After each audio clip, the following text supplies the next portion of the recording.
Fala pessoal, sejam todos bem-vindos a mais um vídeo aqui do NS Football. Seguinte pessoal, a gente vai falar sobre o clássico entre Chelsea e Liverpool que vai acontecer pela Premier League nesse meio de semana, tá? Não é o costumeiro, né? A gente ter clássicos ao meio de semana ou ter jogos da Premier League, mas eles vão aproveitar essa data sem a Champions e sem os amistosos para conseguir adiantar o calendário o máximo possível, tá?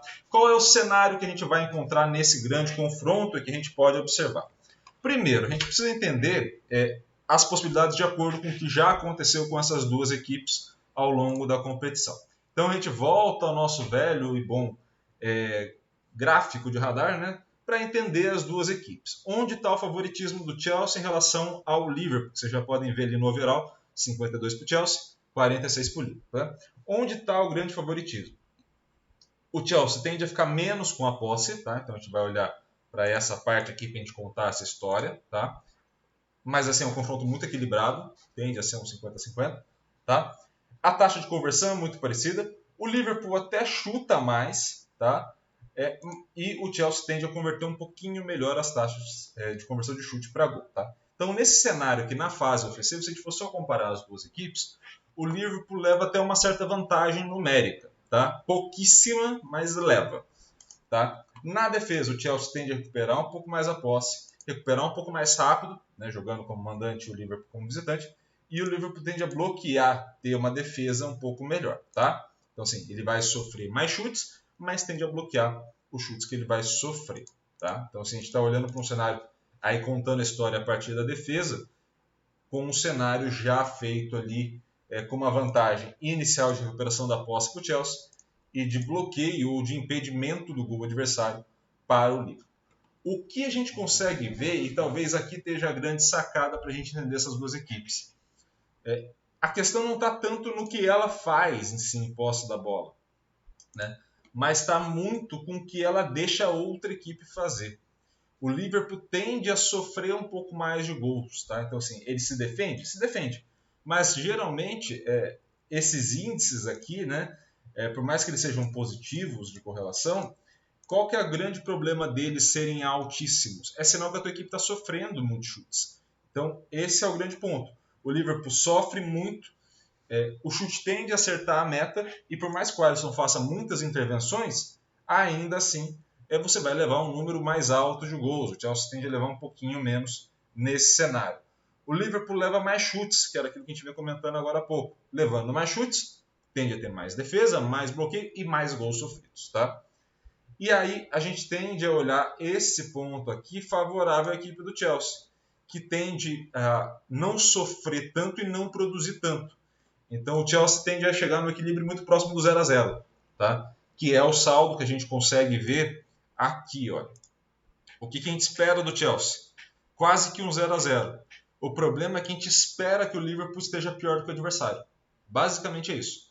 Então é um confronto muito abaixo que a gente tende a olhar, né? Baixo no seguinte sentido, não é o melhor futebol das duas equipes praticando, e a gente tende a olhar um Liverpool mais frágil e um Chelsea com dificuldade de marcar, tá? Então esses são os dois cenários que a gente consegue observar. Se a gente for olhar o último jogo, e aí olhando para a equipe do Chelsea, o Chelsea em média como mandante tem o overall 52, né?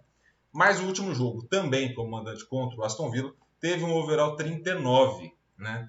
E aí a gente percebe as dificuldades que o Chelsea teve, por mais que tenha chutado mais, por mais que tenha conseguido converter mais passe em chute, mas não consegue converter o chute para gol. Impressionante a dificuldade que o Chelsea tem de fazer o gol, de aproveitar as chances criadas, tá? Então, por mais que ele tenda a manter em alguns pontos aqui, e ter mais posse, por exemplo, como teve contra o Aston Villa, ainda passa a cometer alguns erros nesse sentido. Isso vai prejudicando a sua equipe, tá? Se a gente for comparar com o Liverpool, por exemplo, então se a gente colocar o Liverpool aqui olhando como visitante, né? Então a gente colocar o Liverpool que jogou contra o Manchester City, ou seja, a última rodada também foi como visitante, né? A gente já tem um Liverpool com uma nota baixa, então a gente já espera que o Liverpool tenha uma nota baixa, 46, teve um desempenho pior do que a média que ele costuma ter, ficou com 35. Ele diferenciou muito? Sim. Ele ficou sem a posse, ou seja, o Manchester City conseguiu roubar muito bem a posse da bola. o que dificultou as conversões, né? Apesar de ter convertido um pouco mais, né? Isso é pelo baixo número de chutes, não necessariamente pelo aproveitamento melhor. E também teve uma recuperação muito abaixo do que geralmente costuma ter. Então perceba como os gráficos que a gente vai apresentar aqui dão um indício de um jogo muito complicado para as duas equipes. Além disso, o que vai agravar essa situação para a análise? O Chelsea vem passando por uma reestruturação. Demite o Potter agora, né? E não se sabe quem vai trazer e se vai trazer alguém a tempo para a partida. E mesmo se trouxer, é muito difícil imaginar que vai ter tempo de treinamento, vai ter como implementar alguma coisa diferente. Então, o que a gente pode conceber? Uma equipe ainda muito próxima da anterior, tá? Com uma mudança ou outra provavelmente, mas um jogo onde a gente tende a ver ou muitos erros, e aí um placar favorável a quem aproveitar melhor o erro do adversário, ou um jogo muito próximo do 0-0, com um pequeno favoritismo para a equipe do Chelsea por um gol de diferença. Esse favoritismo é pela média da situação que a gente está observando. Mas, lembrando, e vale ressaltar isso, que esses cenários que a gente está observando são cenários que tendem a dar negativo, ou seja, tendem a ser muito mais por conta da má fase do adversário do que da tua boa fase. E por fim, para a gente fazer de novo um rearranjo, né, desses dados, se a gente fosse observar por situação, né, ou seja, o Chelsea contra equipes do terceiro nível e o Liverpool contra equipes também ali do segundo nível, né, a gente vai poder observar, a gente consegue observar que de fato é um confronto equilibrado, mas não equilibrado porque é um bom confronto, equilibrado porque as duas equipes estão numa fase muito ruim e isso é um grande problema. Então, assim, percebam como há um equilíbrio, mas em todos os cenários há uma pequena vantagem para o Chelsea, mas a gente tem que observar esse confronto com mais cuidado. É um confronto muito difícil de analisar, justamente pela má fase das duas equipes e pelo potencial que elas têm. Então, assim, a gente fica sempre na expectativa de ter um potencial muito legal sendo desenvolvido nessas duas equipes, mas essa má fase vai dificultando a gente analisar. Então, de ponto de partida, o que a gente poderia entender? Vitória do Chelsea, mas não se surpreendam se caso ocorra uma vitória do Liverpool, caso ocorra um jogo muito fora da curva, porque as duas equipes estão em tão má fase que é difícil a gente conseguir prever ou estabelecer uma previsão a partir disso. Beleza? Espero muito que vocês tenham gostado desse vídeo mais extenso de análise. Gostou? Por favor, deixa aqui a tua curtida, comentário, compartilhamento. Faça todo esse processo aí que você está acostumado a fazer aqui no YouTube.